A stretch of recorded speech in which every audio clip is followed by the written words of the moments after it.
Good morning दोस्तों। हम लोग 2001 का solver paper TGT Hindi subject का हम लोग पढ़ रहे थे, जो कि कल 58 क्वेश्चन तक हुआ था। आज हम लोग 59 क्वेश्चन से पढ़ेंगे। देखिए, निम्नलिखित में से किस विषय ने सिर्फ अवधी भाषा में ही रचना की है? कौन कवि हैं? जैसे कबीरदास हैं कि सूरदास हैं, तुलसीदास हैं कि जायसी हैं। तो इसमें से जो जायसी हैं, इन्होंने अवधी भाषा में रचना की है। जायसी ने अपनी रचनाओं में ठेठ अवधी का पूर्वीपन को अपनाया है। उन्होंने अवधी भाषा का इतना सफल प्रयोग किया है कि वह कदाचित हिंदी के अमर ग्रंथ रामचरितमानस के कर्ता तुलसी के भी इस दिशा में पथ प्रदर्शक कहे जा सकते हैं। इनकी प्रमुख रचना पद्मावत, अखरावट, आखिरी कलाम, चित्ररेखा, कहरनामा, मसलनामा और कहावत है। जो जायसी जी हैं, सूफी संत सूफी काव्यधारा के अंतर्गत जायसी जी जो प्रवर्तक हैं, सूफी धारा के काव्यधारा के जो हैं, तो इनकी रचना कौन कौन सी है? पद्मावत, अखरावट, आखिरी कलाम, चित्ररेखा, कहरनामा, मसलनामा और कहावत। कबीर की भाषा खिचड़ी भाषा है। कबीरदास की भाषा क्या? पंचमेल खिचड़ी जो है। कबीरदास की भाषा पंचमेल खिचड़ी है। तुलसी की भाषा ब्रज एवं अवधी है। तुलसीदास जी ने ब्रज भाषा पे भी काव्य रचना की है और अवधी भाषा में। ये रामचरितमानस जो है अवधी भाषा में रचना की है, और जैसे जानकी मंगल हुआ, पार्वती मंगल हुआ, ये सब जो है ब्रज भाषा में ऐसे इनकी रचनाएं दोनों मिलाकर हैं। जबकि सूरदास की भाषा ब्रज भाषा है। जो सूरदास जो है सूरसागर, सूरसरावली साहित्य लहरी की रचना जो है किस भाषा में किए हैं? ब्रज भाषा के अंतर्गत किए हैं। देखिए 60 नंबर का क्वेश्चन है, प्रेमचंद्र के निम्नलिखित उपन्यासों को रचना वर्ष का सिलेवार क्रम बताना है। प्रेमचंद की रचना पहले कौन कौन सी आएगी? देखिए इसमें पहले जो है ये खा वाला सही है, इसमें दिया गया है खा वाला। तो पहले का सेवा सदन 1918 ईस्वी का प्रकाशन। न केवल प्रेमचंद 1980 से 1936 के साहित्यिक जीवन की वरन हिंदी उपन्यास की भी महत्वपूर्ण घटना थी। प्रेमचंद ने गबन की रचना 1931 ईस्वी में की तथा गोदान की रचना 1935 ईस्वी में की। प्रेमचंद के कुछ अन्य महत्वपूर्ण उपन्यास हैं, जैसे प्रेमाश्रम कब का है? 1922 ईस्वी, रंगभूमि 1925 ईस्वी, कायाकल्प 1926 ईस्वी, निर्मला 1927 ईस्वी और कर्मभूमि 1933 ईस्वी। ये जो है मुंशी प्रेमचंद की रचना है। और उसके आगे देखिए 61 क्वेश्चन, पायो जी मैंने राम रतन धन पायो, ये प्रस्तुत पद के रचयिता का नाम। ये पद किसका है? ये मीराबाई जी का है। मीराबाई ने कहा पायो जी मैंने राम रतन धन पायो। और उसके बाद देखिए 62 क्वेश्चन है, आलाखंड का दूसरा नाम। आलाखंड का दूसरा नाम क्या है? जो क्या कहते हैं दूसरा नाम उसका क्या है? परमाल रासो है। उत्तर प्रदेश में आलाखंड के नाम से जो कथा काव्य प्रचलित है, वही परमाल रासो के मूल नाम रूप का विकसित रूप माना जाता है। धीरे धीरे आल्हा लोकगीत की एक शैली ही बन गया था। परमाल रासो का रचयिता जगनीक हैं, जो महोबा की राजा परमरदेव का आश्रित था। हमीर रासो की रचना सारंगधर हैं, सारंगधर नामक कवि हैं। और खुमार रासो के रचयिता दलपति विजय हैं तथा बीसलदेव रासो का रचयिता नरपति नाल हैं। ये आदिकालीन रचना है जो है। अब देखिए 63 क्वेश्चन, निम्नलिखित में से कौन सी बोली पश्चिमी हिंदी के अंतर्गत नहीं आती है? देखिए पश्चिमी हिंदी के अंतर्गत कौन सी बोली नहीं आती है? अवधी। अवधी क्या है? पूर्वी हिंदी की है ना। तो ये ब्रज भाषा, बुंदेली और कन्नौजी, ये क्या है? ये पश्चिमी हिंदी की है।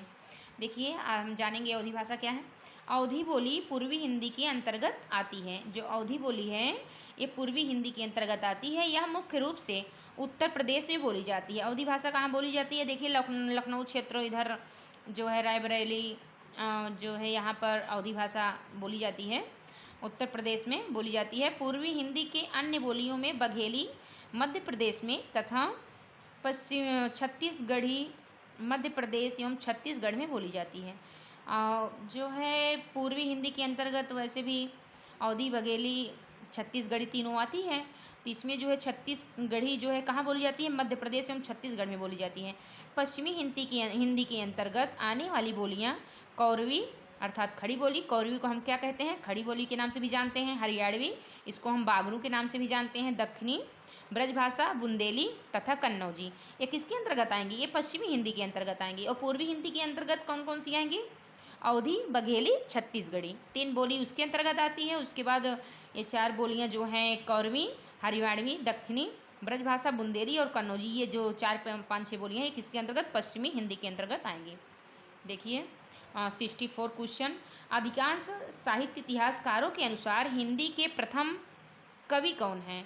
जिन्होंने मतलब अधिकतर वैसे भी आदिकालीन कवि अपना अलग अलग सबको मानते हैं, लेकिन जो है अधिकांश लोग, ज़्यादातर लोग या जो आलोचक हैं किसको सबसे ज़्यादा वरीयता देते हैं कि साहित्य इतिहासकारों के अनुसार हिंदी के प्रथम कवि के रूप में किसका मान्य मतलब किसको माना जाए?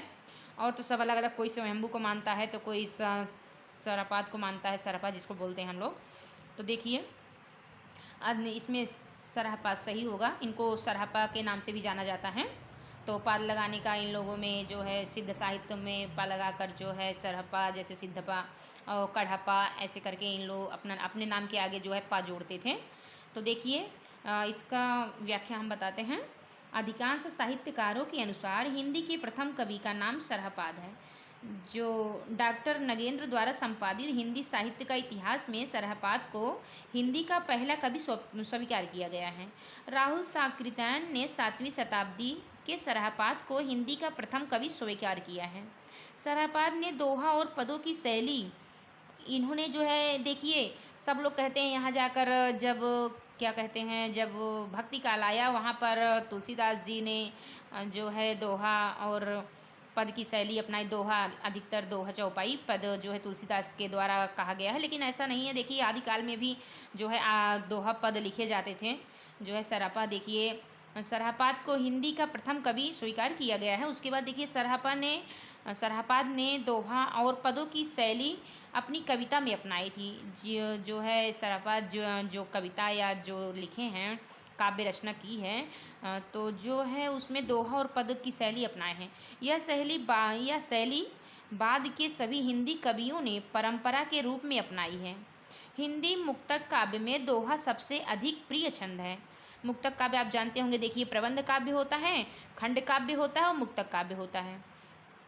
तो ये 3 प्रकार के काव्य बटे हुए होते हैं। तो देखिए अतः सभी दृष्टियों से सरहपाद को हिंदी का प्रथम कवि माना जा सकता है।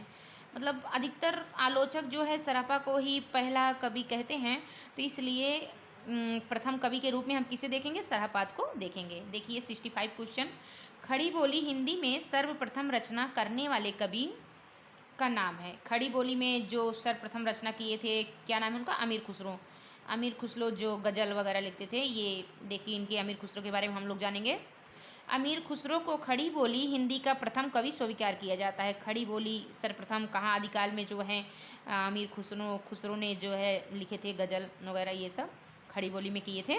ये सूफी संत थे और अनेक विद्वानों ने इन्हें हिंदुस्तान की तूती बोला। ये अपने आप के वैसे भी बोले कि जिनको बात करना है हमको हिंदुस्तानी ही भाषा में बात करिए, क्योंकि हम हिंदी हमको समझ में आती है। अमीर खुसरो जी अपने आप लिखते हैं कि मतलब हिंदुस्तान की तूती हमें कोई कहे तो कह सकता है, इन्हें हिंदुस्तान की तूती के नाम से भी जाना जाता है। अमीर खुसरो का वास्तविक नाम अबुल हसन था। इन्हें मोइनुद्दीन खुसरो भी कहा था। इनको जो है अबुल हसन के नाम से भी जाना जाता था और मोइनुद्दीन खुसरो भी कहा जाता था। तथा इनका जन्म 1253 ईस्वी में उत्तर प्रदेश के एटा ज़िले में पटियाली नामक कस्बे में हुआ था। कहाँ पर हुआ था अमीर खुसरो का जन्म? पटियाली में, एटा ज़िले में पटियाली नामक गांव में या कस्बे में हुआ था। ये निजामुद्दीन औलिया के शिष्य थे। इनके गुरु का क्या नाम था? निजामुद्दीन औलिया। देखिए इसको लाइन करने लायक है, क्योंकि ये कहीं ना कहीं प्रश्न आ सकता है। जो 2026 का पेपर, जो 2022 वाला पेपर बना, इतना सरल बना, तो आप ये नहीं कह सकते हैं कि क्वेश्चन सरल पूछा जाएगा कि कठिन पूछा जाएगा, क्योंकि कहीं कहीं ये स्तर एकदम गिरा देते हैं, तो कहीं ना कहीं आयोग जो है काफ़ी हाई क्वेश्चन पूछ लेता है। लेकिन देखिए सब हाईलाइट करने लायक है। जैसे इनके गुरु का नाम निजामुद्दीन औलिया है। किसके शिष्य थे ये? अमीर खुसरो निजामुद्दीन औलिया के थे। हिंदी में अमीर खुसरो के 3 रचनाएं मानी जाती हैं। कौन? खालिक बारी है, हालात ए कन्हैया है और नजराने ए हिंदी। उसे इसे नजराने ए हिंदी हिंद भी कहा जाता है, नजराने ए हिंदी। अमीर खुसरो ने 3 रचना की थी, लेकिन इनमें से खालिक बारी ही उपलब्ध हैं और सब उपलब्ध नहीं है, बस खालिक बारी ही ये उपलब्ध हैं। देखिए 66 क्वेश्चन, भक्तिकालीन सूफी काव्यधारा की विशेषताओं के संदर्भ में निम्नलिखित में से एक विशेषता गलत है। देखिए अब गलत बताना है, भक्तिकालीन सूफी काव्यधारा के अंतर्गत क्या नहीं आता है, उस गलत विशेषता को चुनिए। इस काव्यधारा के सभी कवि मुसलमान थे, तो ऐसा तो नहीं है कि भक्तिकाल के सभी कवि जो है मुसलमान ही थे, ऐसा नहीं है, गलत है। वैसे अधिकतर थे भी, ये नहीं कहा जा सकता। इस काव्यधारा के सभी कवियों ने हिंदू प्रेमी प्रेमिकाओं की प्रेम कथा का काव्यात्मक चित्रण किया, प्रस्तुत किया, ये तो सही है। क्यों कहीं न कहीं भक्ति काल में जो है सूफी काव्यधारा के जितने भी कवि थे उन्होंने नायक नायिका को जो है ईश्वर और जो है ईश्वर के रूप में अपने आप को आत्मा और परमात्मा, जो नायिका थी उसको परमात्मा के रूप में दिखा करके प्रेमी प्रेमिकाओं का वर्णन जो है काव्यात्मक रूप में चित्रण जो है प्रस्तुत किया है, ये तो बात सही है। इस काव्यधारा के कवियों ने अवधी एवं ब्रज भाषा में रचनाएं की। वैसे तो अवधी भाषा में ही किए थे, जैसे मलिक मोहम्मद जायसी हुए जो है इन्होंने अवधी भाषा में ही रचना की। इस काव्यधारा के कवियों ने सिर्फ प्रबंध काव्य की ही रचना की या लिखे थे। तो जो है इसमें 3 दिखा रहा है, इस काव्यधारा के कवि ने अवधी एवं ब्रज भाषा की रचना की, यही गलत है, इसमें थर्ड वाला गलत है और ये सब सही है। इस काव्यधारा के सभी कवि मुसलमान थे, ये तो सही बात है। इस काव्यधारा के सभी कवियों ने हिंदू मुस्लिम प्रेमी प्रेमिकाओं की प्रेम कथा का काव्यात्मक चित्रण किया, ये भी बात सही है। इस काव्यधारा के कवियों ने अवधी एवं ब्रज भाषा में रचना की, यही गलत है, क्योंकि क्वेश्चन के हिसाब से हमारा थर्ड वाला सही होगा, लेकिन गलत इसमें ये है, तीसरा गलत है। आइए हम लोग जानेंगे कि सूफी संत भक्तिकाल में सूफी काव्यधारा कैसे थी। देखिए भक्तिकालीन सूफी प्रेमाख्यानों की भाषा अवध प्रांत की अवधी भाषा तथा दोहा चौपाई शैली में है। भक्तिकाल में जो सूफी कवि थे वो जो है प्रेमाख्याना की भाषा उनकी क्या थी, अवधी थी। अवध प्रांत की भाषा अवधी है, वो दोहा चौपाई शैली में ही रचना की। इस काव्यधारा के सभी कवि मुसलमान थे। सूफी प्रेम काव्यों के रचयिताओं ने हिंदू घरानों की प्रेम कथाओं को लेकर तद अनुसार या तद अनुरूप उसी प्रकार चित्र प्रस्तुत किया। प्रबंध कल्पना की दृष्टि से प्रायः सूफी प्रेमाख्यानक काव्यों में एक रूपता व्याप्त है। वैसे भी इसमें नायक नायिका का जितना भी ये लोग कुतुबन वगैरह लिखे हैं, मंझन, सब कहीं ना कहीं प्रेमी प्रेमिका को लेकर ही जो है कथा का वर्णन किया है। लेकिन वो बोलते हैं कहीं ना कहीं जो प्रेमी प्रेमिका हैं उनको ईश्वर का रूप बता करके जो है रचना किए हैं काव्यधारा की। देखिए 67 क्वेश्चन, इसके आगे हम लोग देखते हैं। आदिकालीन हिंदी साहित्य को सिद्ध सामंत काल कहने वाले विद्वान का नाम है। देखिए सिद्ध आदिकाल का एक नाम क्या है, सिद्ध सामंत काल है। सिद्ध सामंत काल कौन बोले थे, राहुल सांकृत्यायन बोले थे। जो है देखिए इसके बारे में हम व्याख्या करते हैं। आदिकालीन हिंदी साहित्य को सिद्ध सामंत काल कहने वाले विद्वान राहुल सांकृत्यायन हैं। विश्वनाथ प्रसाद मिश्र ने आदिकाल को क्या कहा, वीर काल का। देखिए इसको हाईलाइट करिए, आप इसको जो है नोट्स बनाते समय आप लिख सकते हैं, क्योंकि छोटा छोटा ये क्वेश्चन बना करके हमारे सामने प्रस्तुत हो जाता है तो हम लोग कंफ्यूज हो जाते हैं। देखिए विश्वनाथ प्रसाद मिश्र ने क्या आदिकाल को क्या किस नाम से पुकारा, वीर काल कहा। और देखिए सिद्ध सामंत काल राहुल सांकृत्यायन ने कहा था। और डॉक्टर रामकुमार वर्मा ने आदिकाल को संधिकाल कहा। ये भी हाईलाइट करने लायक है, क्योंकि आप इसको नोट्स बनाते समय जब आप बना रहे हैं तो एक एक लाइन आप उसको नोट करते जाइए। रामकुमार वर्मा ने आदिकाल को संधिकाल कहा एवं चारणकाल, संधिकाल एवं चारणकाल। रामकुमार वर्मा जो है 2 नामों से इसको पुकारा है, आदिकाल संधिकाल और चारणकाल के नाम की संज्ञा दी। जबकि महावीर प्रसाद द्विवेदी ने इसे बीज वपन काल कहा। महावीर प्रसाद द्विवेदी जो खड़ी भाषा को गद्य पद्य में लाने के लिए अथक प्रयास किए, उन्हीं महावीर प्रसाद द्विवेदी जो है इसे क्या कहते हैं, आदिकाल को बीज वपन काल कहते हैं। बीज वपन नाम की संज्ञा दी थी, मतलब बीज वपन काल आदिकाल नाम की संज्ञा दी थी। और देखिए 68 क्वेश्चन, जगदीश शब्द की सही संधि बतानी है आपको। इसमें संधि जो है जगदीश में कौन सी संधि है, जगत धनीसा, जगत धनीसा, ये सेकंड वाला सही है। देखिए जगदीश शब्द की सही संधि जगत धन ईश होगी जिन 2 वर्णों में संधि होती है, जिनमें से पहला वर्ण यदि व्यंजन हो और दूसरा वर्ण व्यंजन हो अथवा स्वर व्यंजन अथवा स्वर हो तो जो विकार होता है उसे हम व्यंजन संधि कहते हैं। देखिए 69 क्वेश्चन, एक भारतीय आत्मा किस कवि का उपनाम था? अब देखिए एक भारतीय आत्मा हम किसे कहेंगे? माखनलाल चतुर्वेदी को कहेंगे, क्योंकि इन्होंने राष्ट्रीयता पे भी कविता की है, माखनलाल चतुर्वेदी। तो इनके बारे में देखो हम लोग जानते हैं। देखिए हिंदी कविता में राष्ट्रीय भावना का अश्वघोष यज्ञ घोष अश्वघोष करने वाले कवियों में माखनलाल चतुर्वेदी एक भारतीय आत्मा के नाम से विख्यात हैं। बहुत समय तक इन्होंने प्रताप और प्रभा नामक पत्रों का संपादन किया। ये खंडवा से प्रकाशित होने वाले कर्मवीर नामक पत्र के संपादक भी रहे। इनकी प्रसिद्ध रचना हिम तरंगणी, हिम किरीटिनी, युगचारण, समर्पण और माता है। इन्हें हिम किरीटिनी संग्रह पर हिंदी साहित्य सम्मेलन में सन 1954 ईस्वी में सर्वश्रेष्ठ काव्य कृति के रूप में साहित्य अकादमी की ओर से 5,000 रुपये का पुरस्कार मिला था। किसको? माखनलाल चतुर्वेदी को जो है इनको साहित्य अकादमी पुरस्कार 1954 ईस्वी में हिम किरीटिनी संग्रह पर जो है साहित्य सम्मेलन की तरफ से इनको जो है साहित्य अकादमी पुरस्कार 5,000 रुपये मिला था इनको। तो देखिए 70 नंबर क्वेश्चन है, संशय की एक रात किसके द्वारा लिखा गया है? नरेश मेहता के द्वारा। संशय की एक रात नामक खंड काव्य के लेखक नरेश मेहता हैं।